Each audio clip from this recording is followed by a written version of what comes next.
किसी ने पूछा महाराज भगवान का जन्म कहाँ हुआ है? तो कहते हैं कि भगवान का जन्म हुआ घर में। कहाँ हुआ? आप बताइए कहाँ हुआ घर जन्म है? तो क्या कारागार, जेल एक ही है वो, ठीक है। पर संत कहते हैं नहीं, भगवान का जन्म हुआ घर में। किसमें? गृहिणी गृह मित्यासो गृहिणी गृह मुच्यते। जहां धर्म पत्नी रहने लगे, जहां स्त्री रहती है उसी को घर कहते हैं। अगर घर में स्त्री ना हो उसको घर नहीं कहा जाता है। तो वसुदेव जी की धर्म पत्नी जेल खाने में रहती थी, तो जहां पति पत्नी रह रहे उसी को घर कहा जाता है।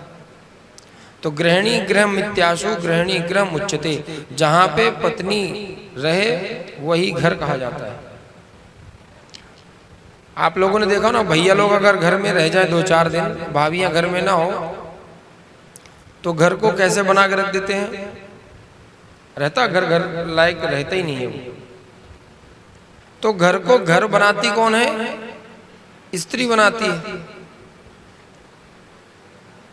2 प्रकार की स्त्रियां होती हैं, एक तो घर को स्वर्ग बनाती है और एक घर को नरक बनाती है ना। तो गृहिणी मतलब धर्म पत्नी के होने से ही ये ईंट और सीमेंट दीवार जो बनाई जाती है मसालों की, इसको घर नहीं कहा जाता है। वृक्ष के नीचे अगर पति पत्नी झोपड़ी बना के रह रहे हैं तो उनका वही घर है।